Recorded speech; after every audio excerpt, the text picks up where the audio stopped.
மதிமுகம் நேயர்களுக்கு வணக்கம். இது நேர்முகம். இன்றைய நேர்காணலில் சிறப்பு விருந்தினராக நம்மோட மூத்த பத்திரிகையாளர் ரவீந்திரன் துரைசாமி இணைந்திருக்கிறார். பேசலாம். எடப்பாடி சீட் ஷேரிங்ல காலவாரி விட்டுட்டாருன்னா அண்ணாமலை தலைமையில் ஒரு அணி கட்டி களத்தில் நிற்கணும். மீண்டும் அண்ணாமலைக்கு ஒரு முக்கியத்துவம் வருது. உடையக்கூடாதுங்கிறதுக்கு நயனா நாயந்திரன், போதுமான சீட்டு வேணுங்கிறதுக்கு அண்ணாமலை தலைமையில் விஜய் வந்தார்.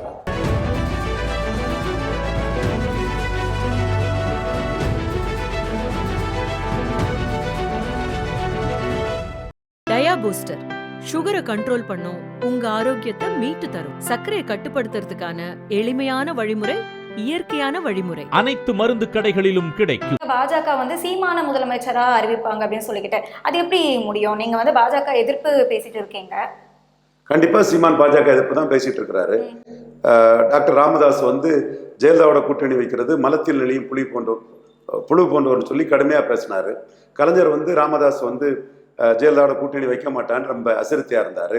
பாமக துணைத் தலைவராக, செய்தி தொடர்பாளராக, அரசியல் தலைமைக்குழு உறுப்பினராக நான் அந்த கூட்டணியை உருவாக்கி விட்டுட்டேன். அந்த கூட்டணி வெற்றி பெற்று அப்புறம் கலைஞரே பெரிய அதிர்ச்சி அடைஞ்சு பதறிட்டு இருந்தாரு. ரவீந்திரன் துரைசாமி கொள்கை இல்லாத கூட்டணியை உருவாக்கிட்டாருன்னு கேட்டார். நான் சொன்னேன், நீங்க மட்டும் என்டி ஜஸ்டிஃபைஸ் மீன்ஸ்ன்னு உங்க மனைவி உங்களெல்லாம் கொடுமைப்படுத்தின, எமர்ஜென்சியில் கொடுமைப்படுத்தின காங்கிரஸ் கூட்டம் மட்டும் கூட்டணி போகும்போது டாக்டர் மட்டும் ஏன் கூட்டணி போக முடியாதுன்னு கேட்டேன். ஸோ நீங்க சொல்லக்கூடிய கருத்து இன்னைக்குள்ள லெவலில் கரெக்டு தான். சீமான் 234 தனிச்சு தான் போட்டிடுறாரு. அதிமுக எடப்பாடியை கடுமையாக தான் அடிக்கிறாரு, எம்ஜிஆரே அடிக்கிறாரு, ஜெயலலிதாவே அடிக்கிறாரு. ஒரு வேளையில அண்ணாமலை பிஎம்ஓ முயற்சியில் அது நடந்துட்டுன்னா எடப்பாடியெல்லாம் தெருவில் நிற்பாரு. உங்களுக்கு என்ன ஆகிப்போச்சு? இல்ல இப்போ சீமான் எடப்பாடி அடிக்கிறாரு, அதிமுக எல்லாரையும் அடிக்கிறாரு, RSS மேடையிலேயே ஏறி நின்று பேசுறாரு. அதுல என்ன இருக்குது? இல்ல இப்போ நீங்க பாஜகவை எதிர்த்துட்டு RSS மேடையில ஏறி நிக்கிறது, இது எப்படி எதிர்மறையால இருக்கு? பாரதியாருக்கு பாரத ரத்னா வேணும்னு கேட்கிறாரு. பாரதியார் போல பாடுறாரு. திமுக மேடை போடு, நானும் பாரதியாரை பேசணும்னு சொல்றாரு. திமுக மேடை போட்டு கொடுக்க சொல்லுங்க, பேசுவாரு. இல்ல இப்ப பாரதியார பேசுறது சரிதான், பாரதியாருக்கு பாரத ரத்னா வேணும்னு கேட்கறதுலாம் சரிதான். அது எந்த இடம் பொருள் ஏவல் அப்படிங்கிற ஒரு விஷயம் ஒண்ணு இருக்கு. எந்த தப்புமே இல்ல. பிராமணர்கள் ஓட்டு எடப்பாடி தலைமையோட சீமான் தலைமைக்கு போடும். 6 பிராமணர்களை கேண்டிடேட்டா போடுறாரு. பாரதியாருக்கு பாரத ரத்னா கேட்கிறாரு. அவர் சோசியல் இன்ஜினியரிங் பண்றாரு. 8 விழுக்காடு வாக்குகளை எடுத்தவர் அதை 17 விழுக்காடு வாக்குறதுக்கு அதுக்கு அவர் முக்குலத்தோர் சசிகலா தினகரன் OPS எடப்பாடி அடிச்சதுனால அந்த ஓட்டுகளை குறிவைக்கிறாரு. இந்து நாடார்கள் எடப்பாடி பழனிசாமிக்கு வாக்களிக்க மாட்டாங்கன்னு அந்த ஓட்டை குறிவைக்கிறாரு. மோடி பிரதமரின் வாக்களிச்ச பிராமணர்கள் ஓட்டை குறி வச்சு அவர் அரசியல் பண்றாரு. 17% வாக்குகளா மாறுறதுக்கு வாய்ப்பு இருக்கா? அவர் அதை குறி வச்சு போறாரு. கன்ஷிராம் பாண்டியில அவரோட குறி அதுதான். அவருடைய சோசியல் இன்ஜினியரிங் வெற்றி பெற்றுனா கண்டிப்பா 17 வர்றதுக்கு வாய்ப்பு இருக்கு. ஏன்னா 1 விழுக்காட்டுல இருந்தவர் 8 விழுக்காட்டுல வருவாருன்னு யாராவது சொன்னாங்களா?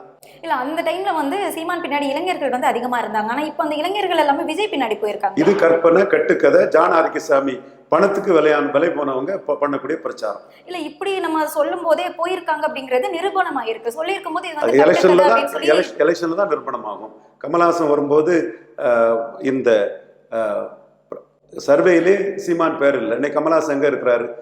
இடைத்தேர்தலில் போட்டியிடாத கமல்ஹாசன் இன்னைக்கு எங்க இருக்கிறாரு? இடைத்தேர்தலில் போட்டியிடாம கோழை நாய்கள் களத்தை விட்டு ஓடினான்னு பார்ட் டைம் பொலிட்டிஷியன் விஜயும் கமல்ஹாசன் 2.0 போறதுக்குள்ள வாய்ப்புகளும் பிரகாசமா இருக்கு.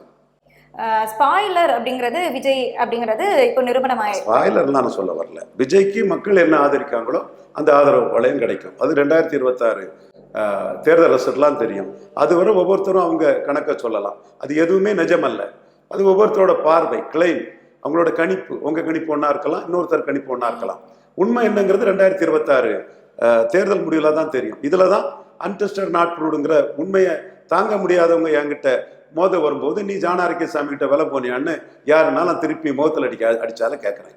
ஸோ ரிசல்ட் என்னன்னு தெரியாது. 26 தேர்தல் ஆணையம் தான் சொல்லணுங்கிறத ஒத்துக்கிட்டு போறவங்க கிட்ட நேர்மையா போறாங்கன்னு நான் சொல்லிக்குவேன். அதை விட்டுக்கிட்டு தான் பிடிச்ச முயலுக்காலுங்கிறவன் ஜான் ஆரோக்கியசாமி கிட்ட விலை போனியாங்கிறத நான் திருப்பி கேட்பேன். இல்ல இப்போ விஜய் அவர்கள் கிறிஸ்தவ வாக்குகளை குறி வைக்கிறாரா அப்படிங்கிற ஒரு கேள்வியுமே இருக்கு. ஏன்னா திருப்பரங்குன்றம் விஷயம் நடந்திருக்கு, அதை பத்தி வாய் திறக்கவே இல்லை. ஆனா கிறிஸ்துமஸ் விழாக்கு 2 விழாக்கள் முன்னெடுத்திருக்காரு. இது எப்படி பாக்குறீங்க? அவர் தனக்கு என்ன லாபம் கிடைக்கும்னு ஒரு முயற்சியா பண்றாரு. அது அரசியல்ல வரவேற்கத்தக்கது. நான் அரசியல்ல வந்த விஜய் வரவேற்கிறேன், பாராட்டுறேன். அவருக்கு ஒரு அச்சம் உள்ள வந்துட்டு. ஒருவேளையில அவர் பிஜேபிக்கு பி டீம் கிடையாது. ஜோசப் விஜய் பிஜேபிக்கு பி டீம் கிடையாது. இன்னும் சொல்ல போனா பிஜேபி மேல வன்மமும் காழ்ப்புணர்ச்சியும் கொண்டவர். அதான் உண்மை நிலைமை. இல்ல வன்மம் காழ்ப்புணர்ச்சி எப்படி இருக்குன்னு சொல்றீங்க? சிஏஏ எதிர்ப்புங்கிற ஒரு கருத்தை மட்டும் சொல்லிட்டு லெட்டர் பேடா இருந்தார் 2024. எப்படி இருக்கலாம்? சிஏ எதிர்ப்பு மட்டும்தான் நாட்டுல இஷ்யூவா? இல்ல இப்போ அதுதான் நான் சொல்றேன், எதுவுமே அவர் எதிர்த்து பேசலையே, அப்புறம் எப்படி பிஜேபியோட சிஏஏ எதிர்ப்புன்னு ஒன்னு சொல்லிட்டு இருந்தார். அதுதான் நான் சொல்றேன். நீங்க சொல்லக்கூடிய கருத்தை தான் எல்லாரும் அவர் மேல அலிகேஷனா போடுறாங்க. இப்ப நீங்க எதுவுமே எடுத்து பேசல பிஜேபின்னு சொல்றீங்கல்ல, இதைத்தான் எல்லாரும் அவர் மேல அலிகேஷனா போடுறாங்க. அதனால அவர் கிறிஸ்தவர்கள் ஸ்டாலினுக்கு தான் ஓட்டு போடுவாங்க, திமுக கூட்டணி தான் ஓட்டு போடுவாங்க, ஆர்எஸ்எஸ்க்கு எதிராட்டு. ஒருவேளை படத்தை கூட பார்க்காம விட்டுருவாங்க ஒரு அச்சம் வர்றதுனால அவர் ஜோசப் கதைகள், யோகோப்பு கதைகள் எல்லாம் சொல்லிட்டு இருக்கிறாரு. நான் பாக்குறேன். இல்ல இனிமே ஒரு படத்திலே நடிக்க மாட்டேன் அப்படின்னு அது அவர் சொல்றது தண்ணியில தான் எழுதும். ஜனநாயகன் தான் கடைசி படம் அப்படின்னு அவர் சொல்றது தண்ணியில தான் எழுதும். ஓகே, இந்த கிறிஸ்தவ வாக்குகள் அப்படிங்கறத தாண்டி விஜய் பிஜேபியோட கைக்கூலி இல்லை அப்படின்னு நீங்க சொல்றீங்க. ஆனா திருமாவளவன் விஜயும் சீமானும் பிஜேபியோட கைப்பிள்ளைகள் அப்படின்னு சொல்லியிருக்காரு. அது அவர் அந்த குற்றச்சாட்டு சொல்றதுக்கு காரணம் கிறிஸ்தவ முஸ்லீம் வாக்கள் திமுக டிசிக அணிக்கு கன்சல்டேட் ஆகணும், அவங்களுக்கு போகக்கூடாதுன்னு நினைச்சு சொல்றாரு. இது அரசியல் இயல்பு தான். சீமானும் 8 விழுக்காடு ஓட்டு இந்த குற்றச்சாட்டுகளை எதிர்கொண்டு தான் அங்கீகாரம் பெற்றிருக்கிறார். அந்த பேசும்போதே சொல்றாரு, ஒரே ஸ்ட்ரோக்ல விஜயால முதலமைச்சர் ஆக முடியாது, குவார்டர் ஃபைனல் செமி ஃபைனல் எல்லாமே இருக்கு அப்படின்னு. விஜய் 214 கேண்டிடேட்டே போட்டுவிட மாட்டார் மேடம். அவர் 39 கேண்டிடேட் கமலாசு மாதிரி இல்லாதனால தான் லெட்டர் பேடா இருந்தார். இல்ல 234 கேண்டிடேட்டே போட மாட்டாருன்னு நீங்க எப்படி சொல்ல முடியும்? நேற்றுக்கு தான் எல்லா நிர்வாகிகளையும் அவருக்கு பிறந்த நாள் 214 தொகுதியிலே நடந்ததாட்டு புஷி ஆனந்த் கிளைம் பண்றாரு. நீங்க ஆதாரம் எடுத்துட்டு எனக்கு தாங்க அடுத்த முறை, நான் என் கருத்தை பின்வாங்கிக்கிறேன். 35 இடத்துக்கு மேல ஒரு 15,000-20,000 ரூபாய் செலவழிச்சு யாருமே அன்னதானம் போடல, மோசடியா 214 பொய்யா சொல்லிட்டு இருக்கிறாரு. திரும்ப திரும்ப நான் கேட்டேன், அவரால் ஆதாரம் தர முடியல. மதிமுகம் மூலமா உங்களுக்கு ஆதாரம் வாங்கி தர முடியும்னா அடுத்த இன்டர்வியூ வரும்போது ஆதாரம் வாங்கி கொடுங்க, நான் ஓகே சகோதரி உங்க கருத்தை நான் ஏத்துக்கிறேன்னு என் கருத்தை நான் பின்வாங்கிக்கிறேன் சகோதரி. ஒரு வாரத்துக்கு முன்னாடி விஜய் பேசும்போது சொன்னாரு, தமிழக மக்களுக்கு எதுவா இருந்தாலுமே நான் முன்ன நிற்பேன் அப்படின்னு சொல்லியிருந்தாரு. ஆனா நேத்து அவரோட கார் முன்னாடியே ஒரு பொண்ணு போய் விழுந்திருக்காங்க, அது கண்டுக்காம நிறுத்தாமையே போயிருக்காரு. இப்போ அவரோட அந்த இதை எப்படி பாக்குறது? எல்லாம் ஒரு சின்ன உள்கட்சி அரசியல் பிரச்சனை. இதெல்லாம் போட்டு சகோதரர் விஜய் போட்டு நம்ம தாளிக்காண்டாம். பெண்களோட பாதுகாப்பு குறித்தும் பேசியிருந்தாரு. தாவேக்காவுல பெண்களோட பாதுகாப்பு இப்போ சர்ச்சையா போயிட்டு இருக்கே சார். இது எல்லா கட்சியிலையும் உள்ள ஒரு சோசியல் ப்ராப்ளமா. இது யாரையும் நம்ம இது பண்ணாண்டாம். ஒவ்வொருத்தரும் தங்களை ப்ரொடெக்ட் பண்ணிக்கணும், குய்வைவா இருக்கணுங்கிறது தான் யதார்த்தமான ஒண்ணு. நேத்து நடந்த அந்த கிறிஸ்துமஸ் விழாவிலையுமே காங்கிரஸோட மூத்த நிர்வாகி வேலுசாமி அவர்கள் கலந்துகிட்டு இருந்தாங்க. கலந்துகிட்டது நல்லவங்க எல்லாமே ஒரே கூட்டணியில இணைவாங்க அப்படிங்கிற மாதிரி சொல்லியிருக்காங்க. இந்த காங்கிரஸ் தாவேக்கா அந்த கூட்டணி எப்படி சார் அந்த கணக்கு? ராகுல் காந்தி ஸ்டாலின் சரண்டர் ஆயிட்டார்.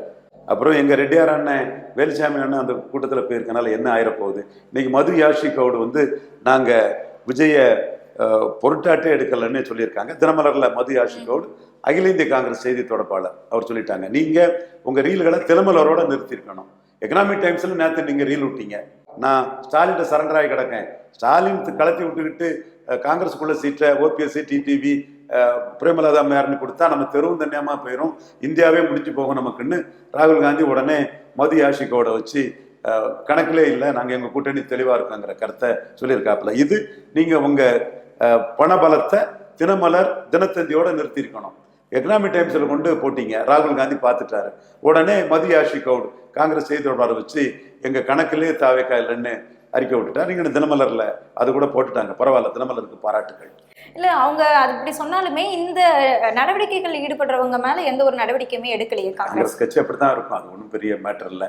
இன்னும் சொல்ல போனா விஜய் வருவாருன்னா ஒரு 8 எம்எல்ஏ சீட்டு கை சின்னத்துல ஸ்டாலின் முதல்வர்னு சொல்லுங்க, ஒரு 8 எம்எல்ஏ சீட்டு வாங்கி தரேன்னு சொல்லுவாங்க. யாருக்கு? தாவேக்காவுக்கு. இல்ல இப்போ தாவேக்காவுல இருந்து காங்கிரஸ் கூட்டணி வரணும்னு நினைக்கிறாங்களா, இல்ல காங்கிரஸ்குள்ள இருந்து தாவேக்கா கூட்டணி? யாரும் பண்ணல.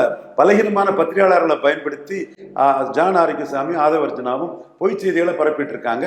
மது யாஷி கவுடு அதை பொய்யின்னு காட்டிட்டாப்புல. ராகுல் காந்தியே மோடி ஐசோலேட் காங்கிரஸ்ங்கிற இதுல ஒட்டுண்ணி காங்கிரஸ் அடிச்ச அடியில ராகுல் காந்தியை ஸ்டாலின் சரண்டர் ஆன போது என்ன பண்ண முடியும் இவங்க?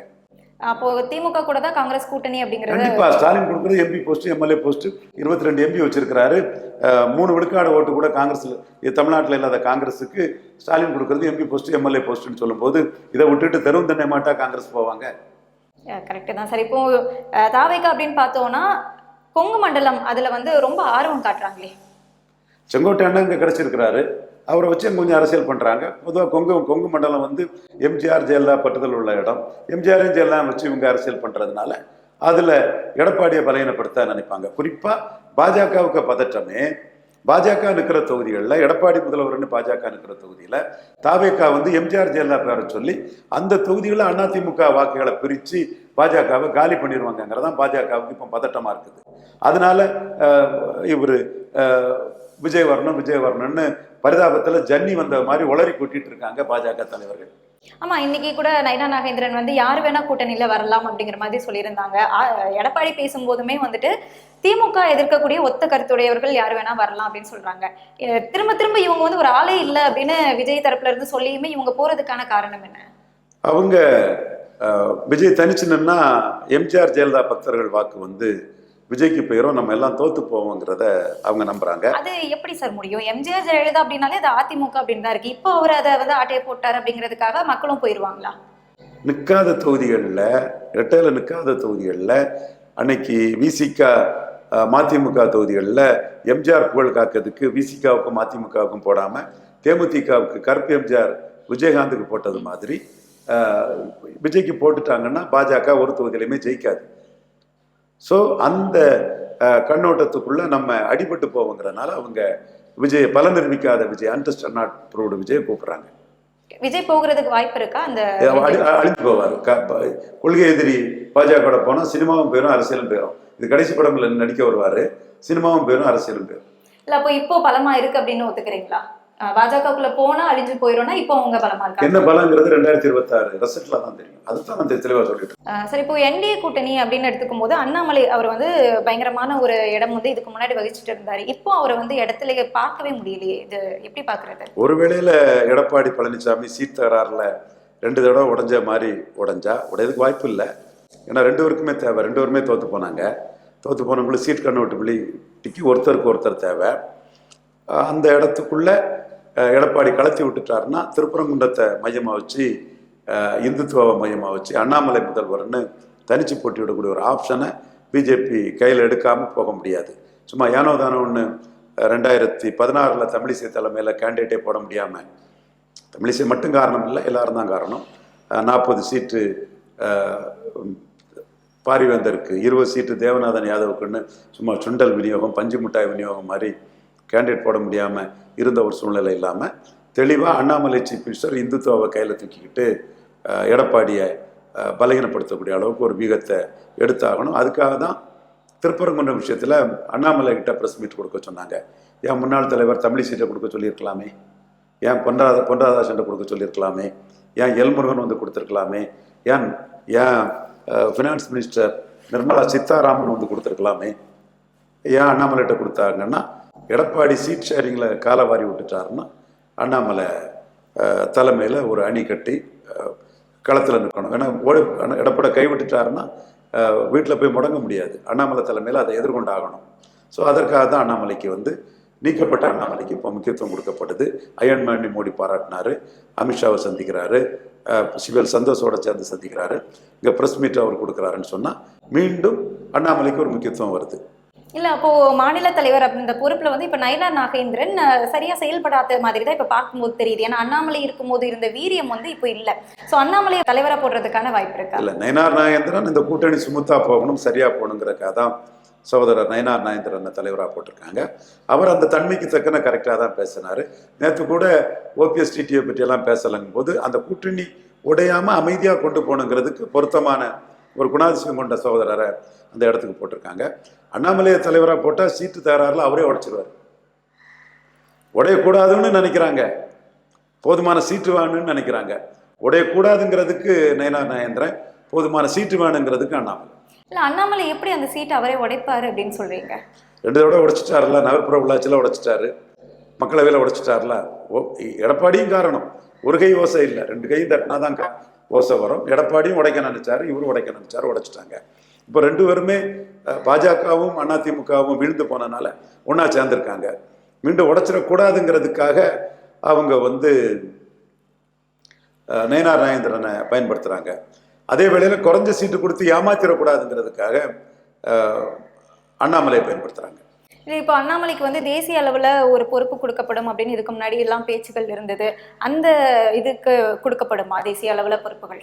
வாய்ப்பு இருக்கு. ஏன்னா 45 வயது உள்ள நிதின் சின்ஹாங்கிற ஒரு பீகாரை சேர்ந்த 45 வயசு பாரதிய ஜனதா யுவ மோர்ச்சாவில் முக்கிய தலைவராக இருந்தவர் வந்து தேசிய தலைவராக இருக்கிறாரு. நிதின் நாபின் சின்ஹா ஆயிருக்கிறாரு. அவருக்கு டீம்ல அண்ணாமலை ஒரு முக்கிய இடத்துக்கு வர்றதுக்கு வாய்ப்பு. ஆனா தனி கட்சியும் தொடங்குறதுக்கான வாய்ப்பு இருக்கு, தாவிகாவோட கூட்டணி சேர்றதுக்கான வாய்ப்பு இருக்கு அப்படிங்கிற ஒரு பேச்சுவார்த்தையும் இருக்கு சார். இதை எப்படி பாக்குறீங்க? வதந்திகள் எல்லாமே பார்த்துதான் அதை நம்ம சொல்ல முடியாது. அண்ணாமலை தலைமையில விஜய் வருவாரா? இல்ல விஜய் தலைமையில தானே அண்ணாமலை வருவாரு. அதே எப்படி நான் சொல்றேன், அண்ணாமலை தலைமையில தான் விஜய் வந்தாகணுங்கிறேன். அண்ணாமலை 18 விழுக்காடு வாக்குகளை ஒரு ஹீரோவா இருக்கிறாரு. Vijay untested not proved. Seeman போன்றவர்களே கோழை நாய்கள் களத்தை விட்டு ஓடிட்டாங்கன்னு, களத்துக்குள்ளே வராதவர்னு கோழை நாய்கள்னு சீமானால விமர்சிக்கப்படக்கூடிய ஒருத்தரா இருக்காரு. இல்ல அவங்க வந்து நாங்கள் வந்து நாய்கள் இல்லை அப்படின்னு சொல்லிக்கிட்டு அவங்க அதுக்கு பதில் தரப்புமே கொடுத்திருந்தாங்க. அருண்ராஜ் அவர்கள் கொடுக்கலாம். ஆனா களத்தை விட்டு ஓடிட்டாங்கல்ல, ஓடுனது உண்மைதானே, களத்தை விட்டு ஓடுனது உண்மைதானே. இது கரூரை சொல்றீங்களா சார்? விக்கிரவாண்டி ஈரோடு கிழக்கு சொல்றேன். களத்துக்குள்ள நிற்கல, கட்சி ஆரம்பிச்சுட்டு லெட்டர் பேடாக தானே இருந்தாங்க. அப்போ நீங்கள் வந்து அண்ணாமலை தலைமை ஏற்றுங்கன்னு அண்ணாமலை கேட்கலாம். சீமானுக்கு விஜய்க்கு என்ன பிரச்சனை? என் தலைமையில் நீ வா தம்பி, நீ பலம் நிரூபிக்காதவன், உன் தலைமையில் எவனும் வரமாட்டான். விஜயகாந்தாவது பலம் நிரூபித்ததுனால மக்கள் நல கூட்டணி அமைச்சாரு. உன் தலைமையில் எவனும் வரமாட்டான்னு சொன்னது தானே இன்னை வரை நடக்குது. சீமான் தன் தலைமையில் விஜய் கேட்டார், அது நடக்கலை. திருமாவளமே வெளியே வரணும்னா என்ன சிஎம்மா சொல்லுங்கன்னு சொன்னாங்க, அது நடக்கலை. காங்கிரஸ் வந்து திமுக தரதெல்லாம் எம்பி போஸ்ட் எம்எல்ஏ போஸ்ட்னு ஆசையே இல்லை. அல்லது ஒரு கூட்டணி பேச்சுவார்த்தை நடந்தாலே கார்த்திக் சிதம்பரத்தை சிஎம்மா சொல்லுங்கன்னு கேட்பாங்க. அப்போ நீங்கள் தான் காசு கொடுத்து பத்திரிகையாளர்கள் மத்தியில் தினத்தந்தி தினமலரை பயன்படுத்தி பொய்யா இட்டு கட்டி ஒரு ஆதாரமற்ற செய்திகளை பண்ணிட்டு இருக்கிறீங்க. இந்த மாதிரி ஆதாரமற்ற ஒரு செய்தியை கேட்கும்போது அப்படி ஒரு சூழ்நிலை வந்து அண்ணாமலை என்ன சிஎம்மா சொல்லுங்கன்னு தான் விஜய்கிட்ட சொல்லுவார். இப்போ நீங்க சொல்லும் போதே சொன்னீங்க சீமான் வந்து விஜய வந்து கூட்டணிக்கு அழைச்சதா நீங்க சொன்னீங்க. அந்த கூட்டணிக்கு வரல அப்படிங்கிறதுனாலதான் விஜய் மேல இவ்வளவு காட்டமா சாட்டுறாரு. பெரியார சொல்லிக்கிட்டு தமிழ் தேசியத்தின்னு சொல்றதுனாலதான் சீமான் பெரியார் மண்ணு பெரியாரே மண்ணுன்னு ஈரோடு கிழக்குன்னு நின்னாரு. நீங்க தில்லா இருந்தா இது பெரியார் மண்ணுதான்னு நீங்க பெரியாரை முன்னிறுத்தி கொள்கை தலைவராக முன்னிறுத்த நீங்க ஈரோடு கிழக்குல போய் நின்று இருக்கலாமே. நிற்காதது யாரோட தப்பு? நான் பெரியவனா நின்று இருக்கலாமே. சீமான் நிற்கிறாருல்ல, பெரியார் மண்ணல்ல பெரியாரே மண்ணுன்னு, இது பெரியார் மண்ணுதான்னு விஜய் போய் நிற்கலாமே. இல்ல நேரடியா வந்து சட்டமன்ற தேர்தலை எதிர்கொள்ளலாம் அப்படிங்கறது அது அவர் கணக்கு. சீமான் கணக்கு கோழை நாய் களத்தை விட்டு சீமானுக்கு பார்வை. ஜானாரிகசாமி வாமிட்டு எடுக்கிறத எல்லா பத்திரிகையாளரும் வாங்கி எடுத்து சாப்பிட்டு வாமிட்டு எடுக்கிற மாதிரி சீமானும் பேசணும்னு என்ன கட்டாயம் இருக்கு? அவர் களத்துக்குள்ள இருக்கிறாரு. இதுக்கு முன்னாடி விஜய்க்கு ஆதரவா தானே பேசினாரு, என்னோட தம்பி அப்படின்னு சொல்லிக்கிட்டு பேசினாரு. அதைத்தானே சொல்றேன். பெரியாரை வச்சது பிறகு பெரியார் மண்ணு கருவாட்டு சாம்பார் வளமும் போகாம இடமும் போகாம இருந்தா நடுவில் அடிப்பட்டு சாவாருன்னு சொன்னாரு. இவரு கூட மைக் படத்தை போட்டு அவருக்கு படத்தை போட்டா உலக தமிழர் மத்தியில் வசூல் வரணும்னு தானே அவரு மைக் படத்தை போட்டாரு. என்னத்துக்கு மைக் படத்தை போட்டு விளம்பரம் கொடுக்கணும்? யாரு? விஜயா? விஜய் தான். ஓகே, சின்னம் கேட்டாரு அப்படின்னு சொல்றீங்களா? மைக் படத்தை போட்டு கோட் படத்துக்கு அது வந்து சீமான வச்சு அந்த கார்னர் பண்ணி தான் கொடுத்தாரு அப்படின்னு சொல்ல வரீங்க? சீமானுக்காக தான் அது சினிமா லாபத்துக்காக தான் கொடுத்தாரு. சிவகார்த்தி எங்கிட்ட துப்பாக்கியை கொடுத்ததும். ஆனா இப்போ சிவகார்த்திகேயனே எதிராக தானே அவங்க வந்து அதெல்லாம் எதிரெல்லாம் ஒண்ணும் கிடையாது. இல்ல பராசக்தியும் ஜனநாயகனும் எங்கிருந்தோ வந்தாலும் சொர்க்கமும் ஒரே நாள் வருது. ரெண்டும் அண்ணன் சிவாஜி கணேசனுக்கு படம். எங்க அண்ணன் வெரைட்டியா நடிப்பான். சொர்க்கமும் வருது. எங்கிருந்து வந்தாலும் சிவாஜிக்கு சிவாஜி எதிரியா? அதுலயும் சிவாஜி ஹீரோ, இதுலயும் சிவாஜி ஹீரோ. ரெண்டு படம் ஒரே நாள் வருது. இல்ல அதுல ரெண்டு ஒரே ஹீரோ சார். இது வந்து ரெண்டு வேற வேற இல்ல. எங்க இது பேட்டையும் விசுவாசமும் ஒரே நாள் வருது. அஜித்தும் ரஜினி எதிரியா? என்னங்க கூத்தா இருக்குது? இல்ல சார், இப்போ வந்து ஜனநாயகன் தான் விஜயோட கடைசி படம் அப்படின்னு சொல்றாங்க. பராசக்தி அப்படிங்கிறது அந்த பெயரே வந்துட்டு நமக்கு தெரியுது, திராவிட கொள்கைகள் சம்பந்தமா இருக்கக்கூடிய அந்த பெயர். பராசக்தினா பராசக்தி அம்மன் படம், அம்மன் பேருங்க. இல்ல இதுக்கு முன்னாடி ஒரு பராசக்தின்னு ஒரு படம் வந்திருக்கு. பராசக்தி வந்திருக்கு, மீண்டும் பராசக்தி வந்திருக்கு, இப்பவும் பராசக்தி வருது. சொல்லுங்க. அப்படி இருக்கும் விஜய் திராவிட கொள்கை தானே, பெரியாரை வச்சு தானே வராரு. சீமான் அதானே சொல்றாரு, மூணுமே திராவிட பாடி சோடாக்கள். நான் தான் பெரியார் மண் இல்ல பெரியாரே மண்ணுன்னு சொல்லக்கூடியவன். ஸ்டாலின், எடப்பாடி, விஜய் மூணு வரும் திராவிடன்னு தானே சீமான் சொல்றாரு. அப்ப இதுல திராவிடம் எங்க வந்து? விஜய் திராவிடம் தானே, பெரியார் தானே, அண்ணா தானே, எம்ஜிஆர் தானே, ஜெயலலிதா தானே, 4 பேரும் திராவிட தலைவர்கள் தானே. இல்ல இப்போ விஜய் பேசக்கூடிய அந்த திராவிடத்துக்கும் திமுக பேசக்கூடிய அந்த திராவிடத்துக்கும் என்ன வித்தியாசம்? எதுக்காக அந்த கொள்கைகள்ல என்ன மாறுபாடு இருக்கதா பாக்குறீங்க? விஜய் என்ன திராவிடத்தை பேசிட்டாரு? திடீர்னு எம்ஜிஆர் எடுத்தாரு, ஜெயலலிதா எடுத்தாரு. இது சீமானுக்கு வந்து பெரிய லாபத்தை கொடுத்துட்டு எம்ஜிஆரையும் ஜெயலலிதாவையும் அடிச்சு தான் சீமான் அரசியல் பண்ணுவாரு. விஜய் கட்சியில வந்துட்டு இப்போ நம்ம சீமான் பத்தி பேசினதுனால காளியம்மாள் அவர்கள் வந்து தாவேகாவில் இணைய போறதா ஒரு செய்தி இருக்கு சார். அப்படி இணைஞ்சாங்க அப்படின்னா அது என்டிஏக்கு வந்து ஒரு பலவீனமா இருக்குமா? அவங்க தான் என்டிகே விட்டு பெய்யாச்சு, அப்புறம் எங்க போனா சீமானுக்கு என்ன? இல்ல இப்போ வந்துட்டு காளியம்மாள் அப்படிங்கிறவங்க அறியப்பட்ட ஒரு முகம், மாநில காளியம்மா பிளஸ் தான், என்டிகேல சேர்ந்தாலும் பிளஸ், மீண்டும் என்டிகேல சேர்ந்தாலும் பிளஸ் தான், டிவிகேல சேர்ந்தாலும் பிளஸ் தான், பாஜகவில் சேர்ந்தாலும் பிளஸ் தான், திமுகவும் பிளஸ் தான், எந்த கட்சிக்கும் அந்த சகோதரி பிளஸ் தான். ஒரு மக்கள் தொண்டர், ரொம்ப திறம்பட நின்றவங்க, மயிலாடுதுறைன்னு நினைக்கிறேன், கணிசமான வாக்கு வங்கி எடுத்த ஒரு சகோதரி தான். இப்ப அவங்க வந்து தாவேகாவில் இணையும் போது என்டிகேல இருந்து அவங்களோட ஆதரவாளர் தாவேகால இணைங்கிறது கற்பனை தானுங்க. தாவேகா பற்றி எல்லா செய்தியுமே கற்பனை செய்தியா பேசுறீங்க. இல்ல அவங்க தகவலா தானே சொல்றாங்க, அவங்க எதுவுமே கன்ஃபர்மேஷனா சொல்ல மாட்டாங்க. ஏன்னா விலை எவ்வளவு நாள் ஆகுது, அங்க போறாங்க இங்க போறாங்க அங்க போறாங்க இங்க போறாங்கன்னு பிரச்சனை இருக்கு இப்போ. அதனாலதான் ஸ்டாலின் ஜானாரிக்கு சாமியை கட்டுக்கதை அடிக்கிறதுக்கு தான் நான் இப்படி ஒரு ஆணைக்கு 12 இதை ஒண்ணு நான் அவுத்து விடுவேன். அதுக்கும் எவிடன்ஸ் கிடையாதுன்னு சொல்லதுக்கு தான்டா, இதுக்கும் எவிடன்ஸ் கிடையாதுன்னு காட்டுறதுக்கு தான் அதை நான் பொதுவாக சொல்றது வழக்கம். இல்ல அது வந்துட்டு கட்சிக்குள்ள இருக்கிறவங்களே வந்துட்டு என்ன சொல்றாங்கன்னா, இவங்க வந்து என்டிகே விட்டு நீங்கின உடனேயே போய் ஆரோக்கியம் கிட்ட பேசினதாகவும், அவர் அந்த பணம் கேட்டு அந்த டீலிங் போயிட்டு இருக்கிறதுனால இன்னும் இதெல்லாம் என்னன்னு தெரியாம ஒருத்தர் மேல எப்படிமா தேவையில்லாத அலிகேஷன்ஸ் சொல்லுங்க. இல்ல அது அவங்க கட்சியில இருக்கிறவங்களே வெளியிட்டு இருக்காங்க, தாவேகாவுல இருக்கவங்களே. முகமது நபி சொல்லக்கூடியபடி என் தோழன் சையது முகமது இல்ல இங்க வந்து காளியம்மாள் பத்தி நம்ம எதுவுமே சொல்லல. அந்த தாவேகாவுல கட்சிக்கு பணம் வாங்குற அந்த பூசல் இருக்குதா அப்படிங்கிறது தான் இங்க பேசப்படக்கூடிய விஷயமா இருக்கு. இந்த கட்சி பலன் நிற்காத கட்சி. பழைய தேவேந்திர குல வேளாளர் அருந்ததி எல்லாம் ஸ்டாண்ட் எடுக்க முடியாதனால 3 பிரிவுமே அவங்க ஓட்டு போட மாட்டாங்க. இவர் ஜான் ஆரோக்கியசாமிக்கு அந்த டக்காத்தி வேலைகள் பலிக்காது. தைரியமா வன்னியர்பாளையம் போலீஸ் ஸ்டேஷனை எதிர்கொண்டு விக்ரவாண்டிக்குள்ள வந்திருக்கணும்.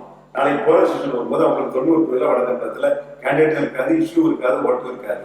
இது நான் ப்ரெடிக்ட் பண்றேன். மற்றபடி இந்த சின்ன சின்ன உள்ள விஷயங்கள் எல்லாம் போய் நான் இது பண்ணி அவங்களை அசிங்கப்படுத்துறதுக்கும் அதை பேசி என்ன அசிங்கப்படுத்துறதுக்கு நான் தயார். Thank you sir.